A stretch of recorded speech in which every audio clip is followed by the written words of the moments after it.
Hello everyone, welcome back to Insta Classes. आज के इस सेशन में हम लोग डिस्कस करेंगे आरसीसी के कुछ और न्यूमेरिकल्स। तो स्टार्ट करते हैं। लास्ट जो हमारा सेशन हुआ था डे 28, तो उसमें मैंने आपको कुछ क्वेश्चंस दिए थे। तो सबसे पहले उन क्वेश्चंस को डिस्कस कर लेते हैं। तो क्वेश्चन आपका था as per the IS code 456 2000, ठीक है, 456 2000 के हिसाब से M20 ग्रिड का कंक्रीट आपको गिवन है। Plain bars in tension, stress design stress, और साफ साफ लिखा हुआ है टाउ बीडी मतलब बॉन्ड स्ट्रेस की आपको बात कर रहा है। 1.2 MPa है the stress in the mild steel bar. और क्वेश्चन के अंदर आपको माइल्ड स्टील गिवन है, कैसे है, टेंशन के अंदर है। तो बेसिकली माइल्ड स्टील बार्स जब टेंशन में होती है तो as per the IS code जो वैल्यूज दी जाती है बॉन्ड की, वो डायरेक्टली ले ली जाती है। टेंशन की जगह अगर कंप्रेशन होता है तो 25% बढ़ा करके लेते हैं, और माइल्ड स्टील की जगह अगर HYSD होता है तो 60% बढ़ा करके लेते हैं। तो यहाँ फैक्टर्स दोनों नहीं लगेंगे, ठीक है। सिग्मा एस क्वेश्चन के अंदर गिवन है, तो सिग्मा एस का मतलब परमिसिबल स्ट्रेस है स्टील के अंदर, वो आपको गिवन है। तो बेसिकली WSM मेथड चलेगा। Find the development length LD for the mild steel bar in terms of the bar diameter. तो क्वेश्चन ये हम कई बार कर चुके हैं। तो कैपिटल टी जो टेंशन फोर्स होता है वो आप बोलते हो कि sigma S T multiplied by pi by 4 multiplied by 5 square हो जाता है, और बॉन्ड से ये रजिस्ट होता है ना। तो बॉन्ड कितना होता है, तो बॉन्ड के अंदर स्ट्रेंथ को आप बोल देते हैं कि टाउ बीडी, जो मैक्सिमम स्ट्रेस है बॉन्ड के अंदर वो स्ट्रेंथ कहलाएगी। तो tau BD multiplied by pi multiplied by 5 multiplied by L D यहाँ पर होता है। पाई और 5 से ये कैंसिल आउट होता है, और रिजल्ट आपका बन जाता है the development length L D is equal to sigma S T multiplied by 5 divided by 4 tau B D, ठीक है। तो this is the result which we are going to use. तो क्वेश्चन के अंदर हमने इस रिजल्ट को यूज किया। Sigma S T directly mention था 336 है, ठीक है। 5 हमने 5 पुट कर दिया क्योंकि 5 की टर्म्स में निकालना है। 4 टाइम्स ऑफ टाउ बीडी हो गया।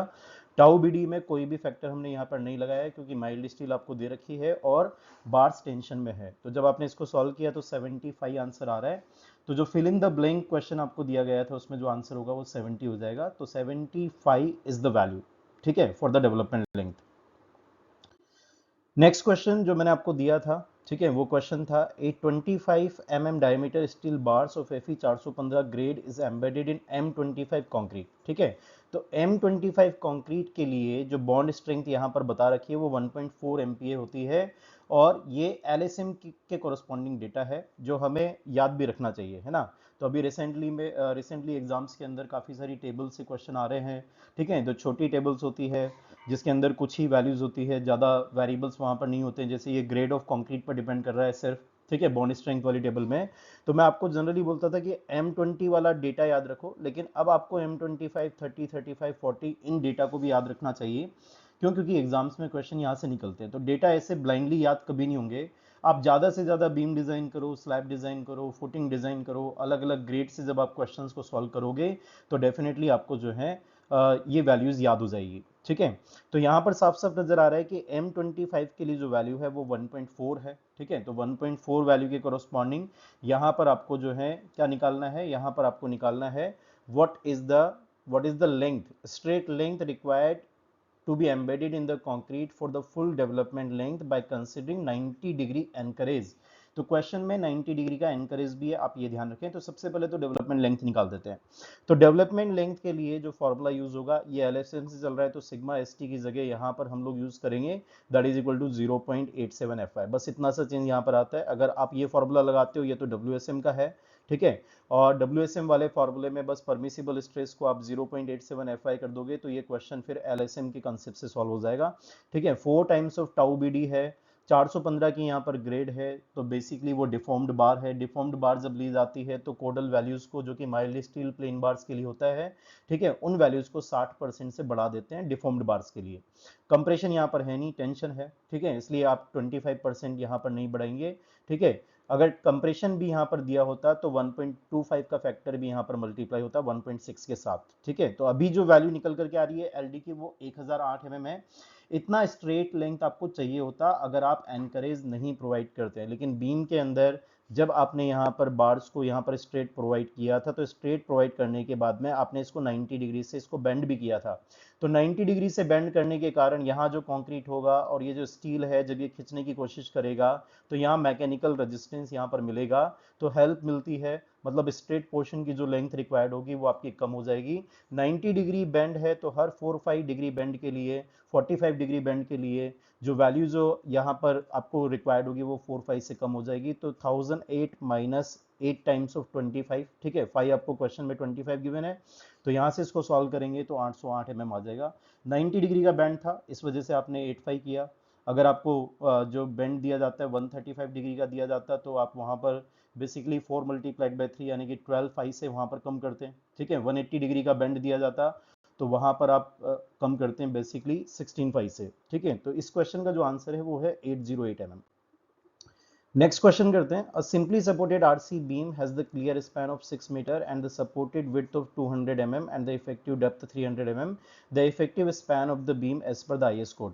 देखो ये सिंपली सपोर्टेड का क्वेश्चन है, इफेक्टिव स्पैन आपसे पूछा हुआ है। मैंने तो आपको कंटिन्यूस का भी केस बताया है, कंटिन्यूस में विड्थ ऑफ द सपोर्ट के साथ में जो 1/12 वाला जो सारा क्लोज था वो सारा सब कुछ समझाया हुआ है, ठीक है।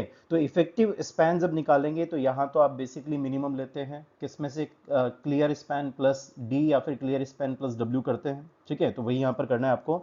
तो बेसिकली क्लियर स्पैन क्वेश्चन के अंदर 6000 mm है, ठीक है। 300 mm की इफेक्टिव डेप्थ आपको मेंशन है तो प्लस डी कर दिया आपने, ठीक है, 300 mm, तो ये आ रहा है 6300 mm, ठीक है। और यहाँ क्या है, support width divide by 2 plus support width divide by 2। अगर दोनों तरफ के सपोर्ट यदि सेम विड्थ के है तो आप सीधा सीधा यहाँ पर L प्लस डब्ल्यू भी कर सकते हो, उसमें कोई दिक्कत है नहीं। अगर दोनों की विड्थ अगर अलग अलग है तो W1/2 प्लस W2/2 यानी कि basically centre to centre distance ली जाती है, ठीक है। तो इन दोनों में से जो मिनिमम है वो 6200 mm है। 6200 mm यहाँ पर आपका आंसर निकल करके आएगा। ये काफ़ी एक इम्पॉर्टेंट टर्म है क्योंकि जब भी आप बीम डिज़ाइन करते हो, ठीक है, तो वहाँ पर आप लोग जब मूवमेंट की कैलकुलेशन करोगे, बेंडिंग मूवमेंट की, तो बेंडिंग मूवमेंट की कैलकुलेशन करते समय, ठीक है, आपको इफेक्टिव स्पैन लेना होता है। तो इफेक्टिव स्पैन इस क्वेश्चन का जो आंसर है वो 6200 mm निकल करके आ रहा है। नेक्स्ट क्वेश्चन पर चलते हैं। A reinforced cantilever beam of span 3 meter has the cross section of 250 mm, width दी हुई है 450 mm, आपको इफेक्टिव डेप्थ दिया हुआ है। If checked for the lateral stability and the deflection, deflection criteria span by depth ratio पर depend करता है। lateral stability के लिए आप स्पैन निकालते हो, ठीक है, as per the codal guidelines जो गिवन होती है। कैंटिलीवर बीम यहाँ पर गिवन है तो कैंटिलीवर बीम के लिए डिफ्लेक्शन क्राइटेरिया तो स्पैन बाय डेप्थ का रेशियो 7 बताता है कि स्पैन बाय डेप्थ का जो रेशियो है वो 7 से कम होना चाहिए, ठीक है। तो दोनों ही क्राइटेरिया हम लोग चेक कर लेते हैं।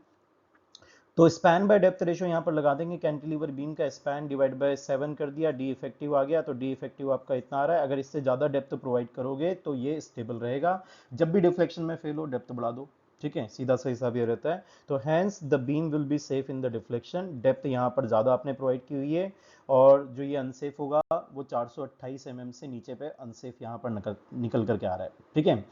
दूसरा जो क्राइटेरिया हमको चेक करना है वो है लेटरल स्टेबिलिटी का। तो लेटरल स्टेबिलिटी का जब क्राइटेरिया आप चेक करोगे तो बेसिकली कैंटिलीवर बीम के लिए आईएस कोड कहता है कि span should not be more than 25 times the width in the compression area, ठीक है, 100 times of B square divided by D. तो स्पैन बड़ा नहीं होना चाहिए, इससे और इससे इन दोनों में से जो मिनिमम आएगा उससे बड़ा स्पैन नहीं होना चाहिए, ठीक है। तो सबसे पहले 25 बी कैलकुलेट किया, 6250 आ रहा है यानी कि 6.25 मीटर है। 100 B square divide by D calculate किया तो वो आपका 13.8 मीटर आ रहा है। इन दोनों का मिनिमम वहां तक तो ये स्टेबल रहेगा, 6.25 मीटर तक के स्पैन तक ये स्टेबल रहेगा। अगर इससे ज़्यादा स्पैन यदि ले लोगे तो फिर वो फेल हो जाएगा। तो स्पैन जो क्वेश्चन के अंदर गिवन था वो 3 मीटर का था, तो 3 मीटर का स्पैन, ठीक है, डेफिनेटली 6.25 मीटर से कैसा है, छोटा है, तो ये बीम आपका लेटरली भी स्टेबल है, ठीक है। लेटरली स्टेबल और अनस्टेबिलिटी बेसिकली आप इस कंसेप्ट को स्लेंडर कंसेप्ट भी कहते हैं कि स्लेंडर, कहीं बीम स्लेंडर तो नहीं है, कहीं उसकी विड्थ जो है वो स्पैन के रेस्पेक्ट में कहीं कम तो नहीं है, इस चीज़ को चेक करते हो क्योंकि लेटरल लोड्स जब आते हैं तो बीम का हॉरिजॉन्टल प्लेन में बेंड होने का खतरा होता है, ठीक है, इस वजह से ये चेक किया जाता है। आगे चलते हैं। नेक्स्ट क्वेश्चन जो मैंने आपको दिया था वो था reinforced concrete RC beam with the width of 250 mm and the effective depth of 400 mm is reinforced with Fe 415 steel, ठीक है। Consider 50 mm effective cover. तो 400 mm तो आपकी इफेक्टिव डेप्थ है, 50 mm का इफेक्टिव कवर बता रखा है, तो इसका मतलब टोटल डेप्थ 450 mm हो जाएगी as per the provision of IS code 456। The minimum and the maximum amount of the tensile reinforcement आपको बताना है और ये क्वेश्चन बीम का है। तो बीम के लिए मिनिमम तो 0.85 अपॉन Fy, ठीक है, that is equal to AST divide by BD लिया जाता है, डी स्मॉल होता है वहां पर, ये ध्यान रखना। और मैक्सिमम जो अमाउंट है वो 4% of the total cross sectional area है, वहां पर कैपिटल डी लिया जाएगा कैलकुलेशन में, बस इतना सा आपको ध्यान रखना है, ठीक है। तो एएसटी मिनिमम जब आप निकालने जाओगे 0.85 upon F I multiplied by B into D किया, ये डी जो होता है ये स्मॉल डी होता है, यानी कि इफेक्टिव डेप्थ होता है, क्वेश्चन में 400 mm है, 204 आंसर आ गया। एएसटी मैक्सिमम जब निकालोगे तो 4% ये टोटल क्रॉस सेक्शन पर निकलता है, ठीक है। ऐसा क्यों करते, कोई लॉजिक नहीं है, ठीक है। बेसिकली आईएस कोड ने बोला हुआ है कि मिनिमम आपको इतना लेना है, मैक्सिमम आपको इतना लेना है। तो जनरली तो डिजाइन में आप जब जब भी डिजाइन करने जाते हो स्मॉल डी आप लेकर के चलते हो, ठीक है। लेकिन जहां जहां पर भी आईएस कोड अपना कुछ स्टेटमेंट देता है, हो सकता है वो स्मॉल डी बोले और हो सकता है वो कैपिटल डी बोले, तो आपको ध्यान रखना होता है। पूरी आरसीसी के अंदर कुछ ही जगह है जहां पर ऐसा होता है, तो वो मैंने आपको सेपरेटली बता दी है, बाकी सब जगह पर स्मॉल डी आप यूज करते हैं, ठीक है। तो 4500 mm स्क्वायर कैलकुलेशन से आ रहा है, तो these are the answers. Next question पर चलते हैं। अगला क्वेश्चन भी काफी इंटरेस्टिंग क्वेश्चन है, at section A in the beam, ठीक है। यहाँ पर 100 AST डिवाइड बाई BD, तो बेसिकली AST यानी कि टेंशन रेनफोर्समेंट, तो PT परसेंटेज में आपको बताया हुआ है। परसेंटेज टेंशन रेनफोर्समेंट 3 होता है, और दूसरा जो सेक्शन दिया हुआ है उसमें परसेंटेज टेंशन रेनफोर्समेंट 3.5 है। तो आपको कमेंट करना है बेसिकली कि टाउसी सेक्शन ए का टाउसी सेक्शन बी के साथ कैसे रिलेटेड होगा, क्या वो बड़ा होगा, क्या वो छोटा होगा, क्या वो बराबर होगा, या फिर हम बोल नहीं सकते कुछ भी, ठीक है। कमेंट नहीं कर पाएंगे, डेटा इनसफिशिएंट है, इस तरीके की हम चीजें यहाँ पर आप बोल सकते हो ऑप्शन में। तो बेसिकली इसका जो आंसर है वो आईएस कोड की टेबल में छुपा है, ठीक है। तो टेबल नंबर 19 यदि आप आईएस कोड में देखोगे तो टेबल नंबर 19 जो है वो basically on the basis of design shear strength of the concrete यहाँ पर मेंशन है। तो ये तो टेबल एलएसएम वाली टेबल है। और टेबल 23 यदि आप देखोगे तो परमिसिबल वर्ड लिखा हुआ है, परमिसिबल वर्ड डब्ल्यूएसएम का है, तो ये तो डब्ल्यूएसएम वाली टेबल है। दोनों ही कंडीशन में आप लोग यहां देख सकते हो कि 3% या ऊपर 3% या ऊपर जाने पर जो शेयर परमिसिबल शेयर स्ट्रेसेस है या फिर जो डिजाइन शेयर स्ट्रेसेस है वो कांस्टेंट हो जाता है, उसके बाद बढ़ता नहीं है। तो इसका मतलब जो दो सेक्शन आपको दे रखे हैं, सेक्शन ए जिसमें 3% रेनफोर्समेंट था, सेक्शन बी जिसमें 3.5% रेनफोर्समेंट था, उन दोनों ही केस में जो शेयर स्ट्रेंथ की वैल्यू होगी, ठीक है, कंक्रीट सेक्शन के लिए वो सेम हो जाएगी, चाहे आप डब्ल्यूएसएम मेथड यूज करो चाहे आप एलएसएम मेथड यूज करो, ठीक है। तो क्वेश्चन में आप बाउंड्रीज हमेशा ध्यान रखा करो, टेबल जब भी आप कभी भी किसी भी सब्जेक्ट में पढ़ रहे हो, बाउंड्री कहाँ पर है, M40 एंड अबव पर रुक गया, स्टार्ट कहाँ से हुआ था, 0.15% से स्टार्ट हुआ था। तो ऐसी चीजें आपको टेबल में याद रखनी चाहिए, और मैं तो कहता हूँ M20 के कोरस्पॉन्डिंग डेटा आपको लगभग लगभग याद होना चाहिए, ठीक है। तो कुछ परसेंटेज M20 की आप याद रख लोगे तो बेटर रहेगा। आगे चलते हैं, नेक्स्ट क्वेश्चन देखते हैं। तो नेक्स्ट क्वेश्चन आपका जो है वो बीम डिजाइन का है, लेकिन ये आपकी शैलो बीम डिजाइन नहीं है। और इस क्वेश्चन के अंदर जो आपके नॉर्मल डब्ल्यूएसएम और एलएसएम के कंसेप्ट है वो नहीं लगेंगे, ठीक है। तो एक वीडियो भी मैंने रिसेंटली शेयर किया था, उस वीडियो में मैंने आपको बताया था कि डीप बीम के अंदर बेसिकली क्या क्या अजम्पशंस होते हैं। डीप बीम आपका शैलो बीम से डिफरेंट होता है। आप जितनी भी डिज़ाइन सीखते हो नॉर्मली डब्ल्यूएसएम में, एलएसएम में, जितने भी आपके रिजल्ट्स आते हैं 0.36 एफसी के बी इंटू एक्सयू, ठीक है, या फिर 0.416 पर आपका टॉप से नीचे वहाँ पर कंप्रेशन फोर्स लगेगा, ठीक है, या फिर आप जो बोलते हो कि इन इन सभी मेथड्स में, इन सभी जो आपके रिजल्ट्स निकले हैं, इन सब में एक बेसिक अजम्पशन है। वो बेसिक अजम्पशन है the plane section before the bending will remain plane after the bending, ठीक है। इस वजह से स्ट्रेन डायग्राम आपका लीनियर हो जाता है और उसी के बेसिस पर हमने रिजल्ट्स डिराइव किए हुए हैं। डीप बीम में ये अजम्पशन ही वैलिड नहीं है, ठीक है। अगर ये अजम्पशन ही वैलिड नहीं होगा तो जितने भी रिजल्ट्स आपने डब्ल्यूएसएम और एलएसएम के निकाले हैं वो कोई भी रिजल्ट वैलिड नहीं होगा, ठीक है। तो बेसिकली यहां पर करना क्या होगा, इसके लिए सेक्शन 4 दिया हुआ है आईएस कोड 456 के अंदर, उसके तहत डीप बीम की डिजाइन की जाती है, ठीक है। डीप बीम की डिजाइन के समय काफी इंपॉर्टेंट क्वेश्चन भी आता है, जो उस वीडियो में भी मैंने आपको बताया था कि मूवमेंट के लिए ही आप डिजाइन करते हो, शेयर के लिए आपको टेंशन लेने की जरूरत नहीं होती है, शेयर में वो ऑटोमेटिकली सेफ हो जाता है अगर आप एज पर द क्लोज 29.3 29.2 चलो तो, ठीक है। तो यहां पर इस क्वेश्चन को हम देख लेते हैं। सबसे पहले आपको डाउट तो होना चाहिए कि 5000 mm का यहाँ पर आपको स्पैन गिवन है, और 5000 mm के स्पैन के बाद में 3.5 मीटर का यहाँ पर डेप्थ गिवन है। तो बेसिकली जब आप L effective divided by D का रेशियो लोगे तो चांसेस है कि आपका, ठीक है, 2 या 2.5 से जो है नीचे आए। सिंपली सपोर्टेड बीम है तो सिंपली सपोर्टेड बीम में तो 2.0 से आप चेक करते हो, ठीक है। अगर कंटिन्यूस बीम होता तो कंटिन्यूस बीम में आप 2.5 से चेक करते हो, ठीक है। तो यहाँ पर width of the support 500 mm given है, ठीक है, डेटा जो आपको गिवन था, जो लोडिंग दी हुई है, हाँ लोडिंग में भी आप ध्यान रखें, लोडिंग कई बार इंक्लूसिव ऑफ सेल्फ वेट दी जाती है, अगर कुछ भी मेंशन ना करे तो हमेशा उसको एक्सक्लूसिव ऑफ सेल्फ वेट लिया जाता है, यानी कि सेल्फ वेट आपको कंसीडर करना पड़ेगा बीम डिजाइन करते समय, पहली चीज तो ये। दूसरी चीज ये कि जब भी आपको लोडिंग दी जाती है आपको बताया नहीं जाए कि ये वर्किंग लोड है या ये अल्टीमेट लोड है, हमेशा इसको वर्किंग लोड मानना है, सर्विस लोड मानना है, ठीक है। WSM का क्वेश्चन कर रहे हैं तो आपकी कैलकुलेशन वर्किंग लोड पर ही चलेगी, कोई फैक्टर आपका नहीं लगेगा, 1.5 फैक्टर से यहाँ पर मल्टीप्लाई नहीं होगा।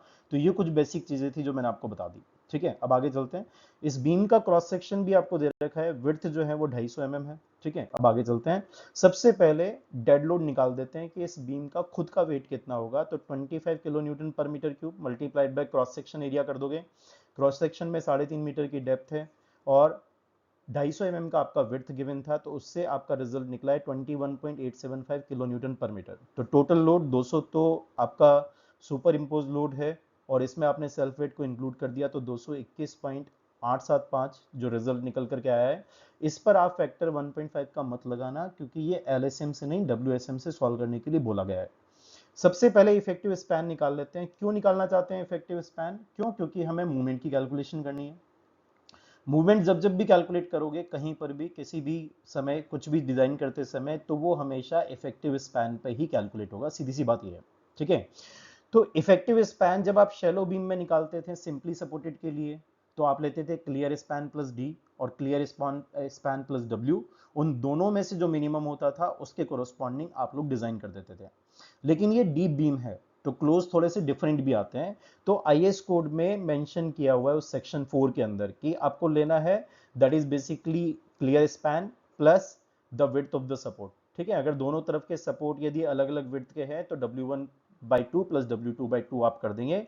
यहां पर आपका डिफरेंट है ना, यहां पर शैलो बीम के अंदर तो L प्लस डी लेते हो आप, ठीक है, लेकिन यहां पर 1.15 टाइम्स करना है क्लियर स्पैन को, तो रिजल्ट आ रहा है 5750, ठीक है। तो ये चीज आपकी डिफरेंट है, डीप बीम के अंदर शैलो बीम में आप क्लियर स्पैन प्लस डी करते हुए नजर आते हो। डी का मतलब इफेक्टिव स्पैन है, इफेक्टिव डेप्थ है, यहाँ इफेक्टिव डेप्थ का कोई क्राइटेरिया ही नहीं है, ठीक है। तो बेसिकली 5500 mm यहाँ पर आपका छोटा आ रहा है, तो 5.5 मीटर की यहाँ पर इफेक्टिव स्पैन आ गया किसका? डीप बीम का, ठीक है। अब हम मूवमेंट कैलकुलेट कर पाएंगे, तो WL² डिवाइड बाई 8 कैलकुलेट किया, यहाँ से मूवमेंट आ रहा है 838.965, ठीक है, किलो न्यूटन मीटर के अंदर। और लीवर आर्म यहाँ पर हमको निकालना पड़ेगा। देखो WSM में पढ़ते हैं, लीवर आर्म जानते हो कि वहां पर जो स्ट्रेस डायग्राम था वो भी लीनियर था, ठीक है, लेकिन कब था वो? जब स्ट्रेन डायग्राम आपका लीनियर चल रहा था, तो उस कंडीशन में आपने रिजल्ट देखा था, ठीक है। और रिजल्ट निकालते समय कंप्रेशन फोर्स कहाँ पे लग गया था? इस ट्राइंगल के सीजी पर लग गया था, और इस जगह पर आपका बेसिकली ये लीवर आर्म जो था वो D minus XA divided by 3 करके आप निकाल लेते थे। लेकिन ये यहाँ पर कंसेप्ट नहीं लगेगा, क्यों? क्योंकि ये उस अजम्पशन पर बेस्ड था कि जब स्ट्रेन डायग्राम आपका लीनियर था, plane section before the bending and after the bending plane था, तो शैलो बीम में तो ऐसा कर देते हो, लेकिन आप जब डीप बीम के डिजाइन करोगे तो 29.2 का जो क्लोज है उसके कोरस्पॉन्डिंग जाना पड़ेगा। LE डिवाइड बाई डी का रेशियो यदि आप निकालें तो LE, ठीक है। आईएस कोड में इसको स्मॉल l से रिप्रेजेंट किया हुआ है, लेकिन मैं हैबिट अपनी रखता हूं कि जो आप L रिप्रेजेंट कर रहा है आईएस कोड वो सीधा सीधा इफेक्टिव या क्लियर आप पहले से ही आप उसमें, ठीक है, सिंबल्स डाल के चलो तो बेटर होता है, ताकि आप बार बार जब भी पढ़ो तो इसी तरीके से पढ़ो कि ये इफेक्टिव स्पैन लेना है, क्लियर मत ले लेना, ठीक है। तो 5.5 डिवाइडेड बाय 3.5 रेशियो आ रहा है 1.833। अब आपका ये चेक भी हो गया है कि ये लेस देन इक्वल टू 2.0 है, ठीक है। इक्वलिटी का साइन ज्यादा मैटर नहीं करता है क्योंकि आईएस कोड में वैसे तो लेस देन लिखा हुआ है, लेकिन नीचे जाकर के जब उसने लीवर आर्म का जब कंसेप्ट समझाना शुरू किया तो वहां पे लेस देन इक्वल टू 2 लिखा हुआ है, तो यहाँ पे आर्ग्यूमेंट करने का कोई मतलब नहीं है। बेसिकली आप लेस देन भी लिख सकते हो, लेस देन इक्वल टू भी लिख सकते हो, क्योंकि आईएस कोड में भी इस चीज को मिसप्रिंटेड वहां पर बताया गया है।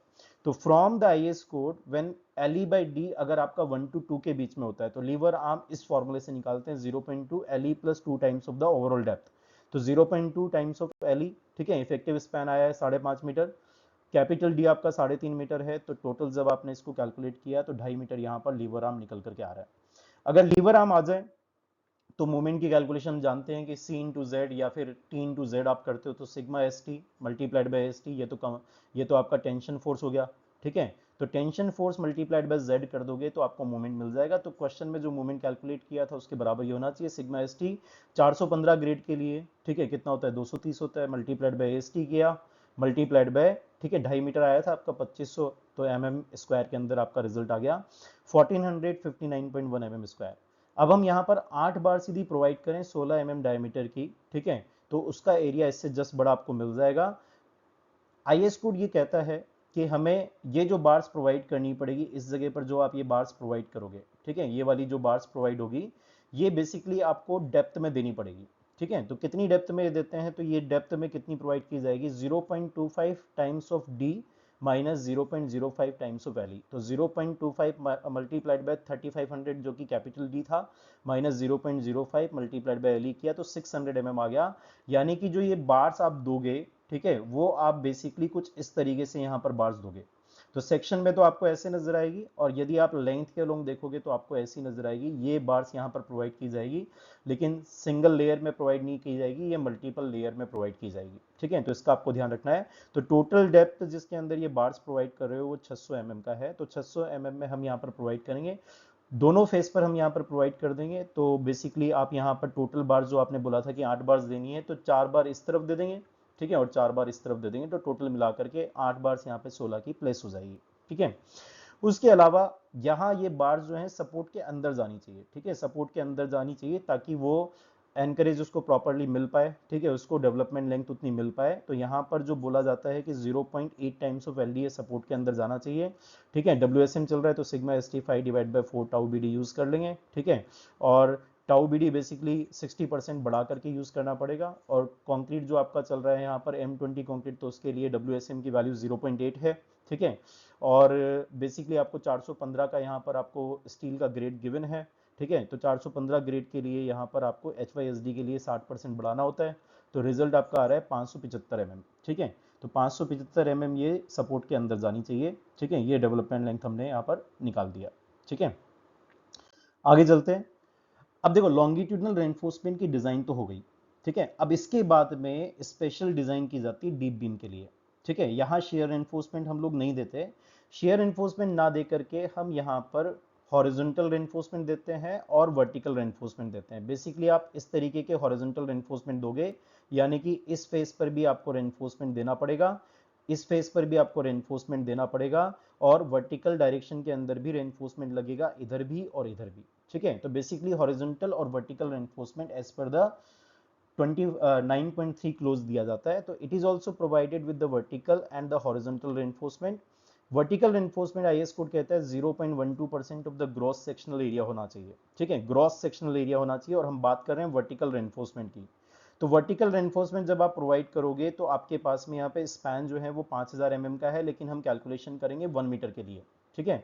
तो 1 मीटर के लिए अगर कैलकुलेशन करोगे और 250 का यहाँ पर आपके पास में एरिया है, विड्थ है, तो 250 मल्टीप्लाइड बाय 1 मीटर, ठीक है, तो ये आपका क्रॉस सेक्शनल एरिया हो जाएगा, ठीक है, जो कि वर्टिकल रेनफोर्समेंट के लिए है। और 0.12% देंगे इसका, तो 0.12% का मतलब ये है, तो 300 स्क्वायर टोटल एरिया आपको रेनफोर्समेंट का देना पड़ेगा, ठीक है, वर्टिकल के लिए।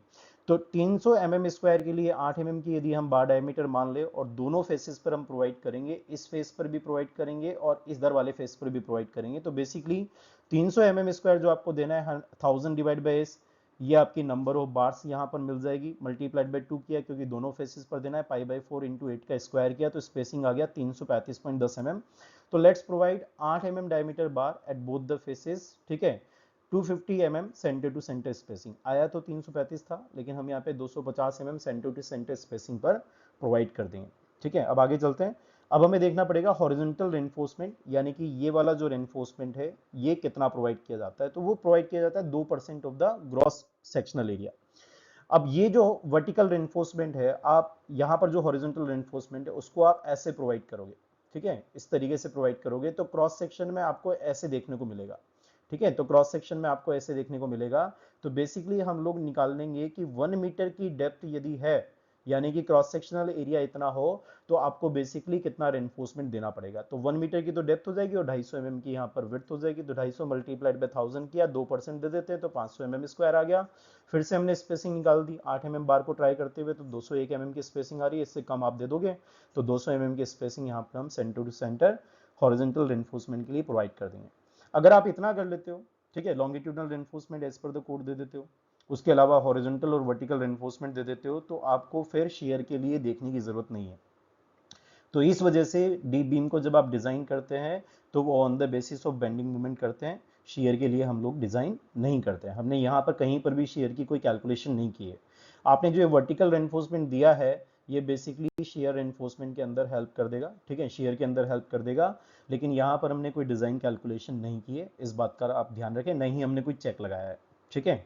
तो आगे चलते हैं। द रेनफोर्समेंट डिटेल्स जो हमने निकाली है 600 mm के लिए तो लॉन्गिट्यूडनल रेनफोर्समेंट दिया था, टोटल बार्स आपकी कितनी आई थी, 8 आई थी, तो 2 लेयर्स में प्रोवाइड कर देंगे। तो बेसिकली यदि आप इसका क्रॉस सेक्शन देखें तो यहाँ पर आप बेसिकली यहाँ पर 4 बार्स इधर प्रोवाइड करोगे, 4 बार्स इधर प्रोवाइड कर दोगे, तो बेसिकली ये जो डेप्थ है ये 600 mm के अंदर अंदर आपको प्रोवाइड करना है, एज पर द कोड मैंने आपको कैलकुलेशन दिखा दिया है। इसके अलावा वर्टिकल रेनफोर्समेंट देना है, हॉरिजॉन्टल रेनफोर्समेंट देना है, इसकी सारी डिटेलिंग हम डिस्कस कर चुके हैं। जो आपका वर्टिकल रेनफोर्समेंट आया था वो तो 250 mm की सेंटर टू सेंटर स्पेसिंग पर आया था, और जो हॉरिजॉन्टल रेनफोर्समेंट आया वो 200 mm की सेंटर टू सेंटर स्पेसिंग पर आया। दोनों फेस पर ये प्रोवाइड कर दिया जाएगा, यानी कि इस फेस पर भी प्रोवाइड करेंगे, इधर भी प्रोवाइड करेंगे। इसके अलावा जो आपके ये हॉरिजॉन्टल रेनफोर्समेंट है वो भी प्रोवाइड कर दिया जाएगा। तो जब इस तरीके से आप डिजाइन करोगे तो बेसिकली आपको शेयर को चेक करने की जरूरत नहीं पड़ेगी, ठीक है। तो ये कंप्लीट बीम डिजाइन है डीप बीम के लिए, इससे रिलेटेड आईएएस कोड आजकल पूछे जा रहे हैं, ठीक है। तो यदि इसके अंदर की चीजें आती हैं हॉरिजॉन्टल वर्टिकल रेनफोर्समेंट वगैरह तो आप आंसर कर पाएंगे, तो एक बार इस क्वेश्चन को जरूर सॉल्व कर लो, ठीक है। नेक्स्ट क्वेश्चन जो क्लासेस में मैंने आपको कॉलम डिजाइन पढ़ाया था उसी पर बेस्ड है, ठीक है। तो ये मैंने क्वेश्चन ऑफ द डे में डाला हुआ है, आप लोग इस क्वेश्चन को सॉल्व करना, ठीक है। इस क्वेश्चन का जो आपका सॉल्यूशन है वो हम नेक्स्ट क्लास में डिस्कस करेंगे। यहाँ आज मैं कोई आपको हिंट भी नहीं दे रहा हूँ, आप लोग खुद से सॉल्व करो, ठीक है। नेक्स्ट क्लास में इसका हम सॉल्यूशन डिस्कस करेंगे।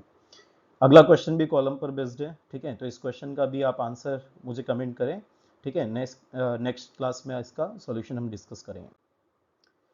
नेक्स्ट जो आपके सेशन होंगे उसके अंदर हम लोग डिजाइन करेंगे complete beam design, slab design WSM LSM से, कॉलम डिजाइन हम लोग देखेंगे WSM LSM से, इंटरेक्शन डायग्राम्स हम देखेंगे, ठीक है। कोई भी क्वेश्चन आपसे फिर भी यदि नहीं हो रहा है, चाहे वो AN किसी भी AN एग्जाम में आया हुआ हो, ठीक है, किसी भी स्टेट के AN एग्जाम में, या फिर ES के अंदर आया हो, गेट के अंदर आया हो, अगर आपका RCC से, अभी हमारा RCC टॉपिक चल रहा है, तो RCC से अगर कोई क्वेश्चन है तो आप लोग मुझे मैसेज कर दो या फिर कमेंट कर दो यूट्यूब पे, हम लोग उस पर वीडियो बना देंगे, ठीक है।